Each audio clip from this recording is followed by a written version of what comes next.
Most people think starting a business begins with creating an LLC or a logo or a website.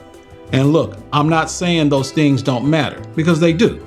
But what I'm saying is that that's not where entrepreneurship starts. That's where spending starts. Entrepreneurship starts earlier than that. It starts when you decide to solve a real problem for other people, and you're willing to take responsibility for whether it works or not. And if you skip that part, you can spend money all day and end up stuck. So in this video, I want to talk about what people get wrong about starting a business and what a smarter start actually looks like.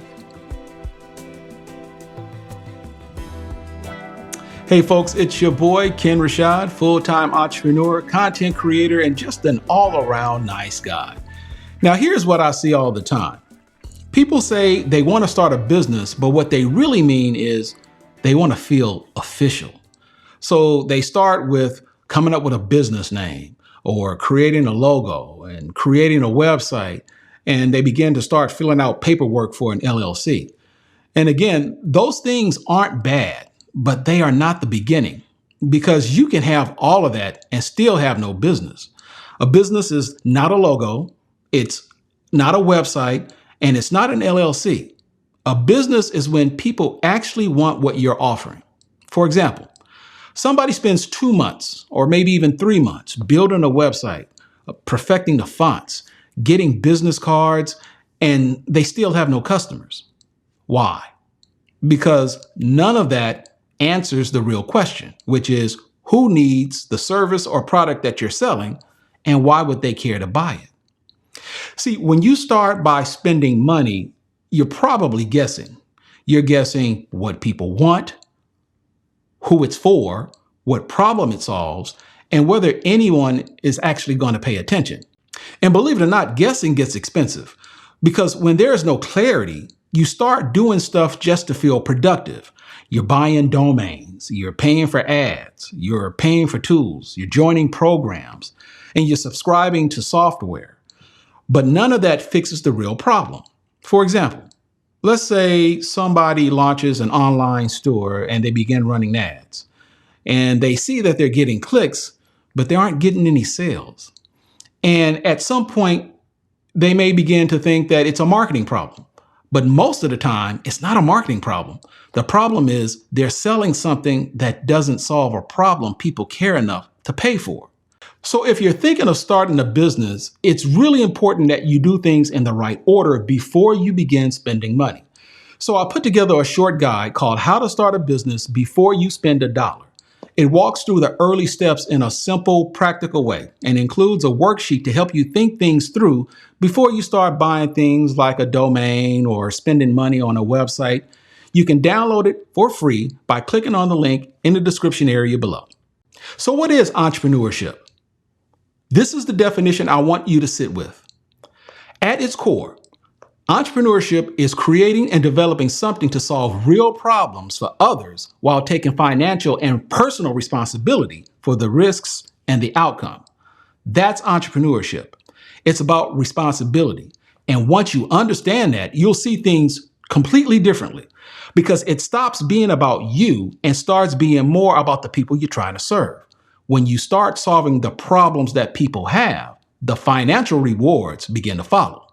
So let me share my own story with you. When I started HBCU sports back in the late 90s, when it was called at the time the Swag Page, I wasn't trying to start a business. I bought a book to learn HTML, to learn how to build websites. I wasn't thinking about starting a business. I wasn't thinking about entrepreneurship. I was simply trying to learn a new technical skill.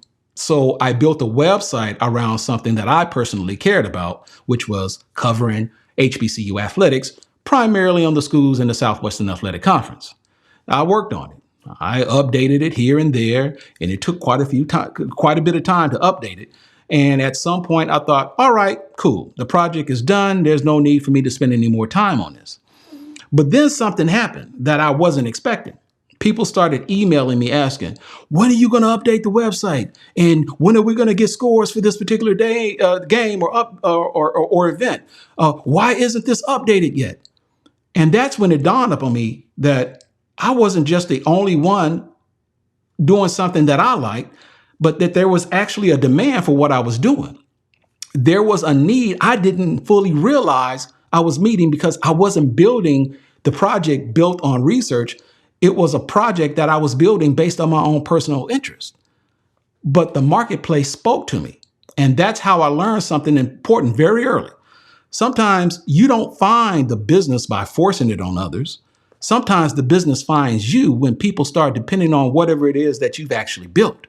And that demand is what turned that little HTML project into what eventually became HBCU Sports, a real business that eventually grew into a 6-figure a year operation. Now, that's not me saying, look at me. That's me saying, pay attention when people start asking you for what you do. That's the market talking. Now, that story connects to a bigger truth. Passion and problems aren't the same thing. You can be passionate about something that nobody needs. And that doesn't mean that it's wrong. It just simply means that whatever it is that you're passionate about isn't a business. Keep in mind, people don't buy things because you love them. They don't buy things because they love you. And if I'm gonna just keep it 100 with you, they don't really care anything about you. They buy things because it helps them. For example, someone loves making t-shirts, right? And that's cool. But unless those shirts mean something to a group of people, identity, culture, message, purpose, or whatever the case may be, they're just shirts. A business happens when your passion connects to somebody else's problem or desire. Before you start spending money, you need clarity. Here are questions that matter, that you need to ask yourself. Very important. Who am I helping? What problem am I solving? Why does that problem matter? And what happens for the customer when that problem is solved? If you can't answer those simply, you're not ready to spend yet. For example, if someone asks what your business does and your answer changes every time, you're still trying to figure it out.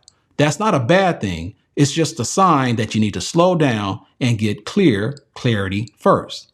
Now, here's the part people ignore because it's not sexy and it's not glamorous. You can start by simply listening. Listen to what people complain about. Listen to what confuses them. Listen to what keeps coming up over and over again in conversations. That costs absolutely nothing. If you're in a Facebook group or a Reddit thread or even just everyday conversation and you notice that same question being asked every week, that's a signal. Signals are free, but most people aren't paying attention. Another point to consider. Structure comes later. This is where the LLC conversation comes in. I'm not saying don't get an LLC. I'm saying don't use an LLC as a substitute for clarity because an LLC doesn't give you customers. It doesn't confirm demand, nor does it explain what the business actually does. Now, at some point, structure is important, and some might start as a sole proprietor. Some people might start with a DBA, and eventually, sure, you may need an LLC, but structure should support momentum, not replace it. So build some momentum before you begin talking about structure with a DBA or an LLC. So at this point, everything we've talked about comes down to one thing. Before the name, before the LLC, before spending any money. The real question isn't how do I start a business? The real question is who am I helping and what problem am I taking responsibility for solving? Because once that's clear, everything else gets easier. You'll know how to describe what you do. You'll know what to talk about and share. You'll know what to offer. And then you'll begin to notice that money decisions stop feeling being rushed. Remember, clarity removes pressure. And that's really what this is all about. A business isn't built by looking official. It's built by being useful.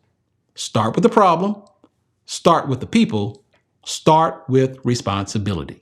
And when you're ready, spend money with intention, not pressure. So if this video has helped you, hit the like button, subscribe to the channel, and we'll see you next time. God bless you.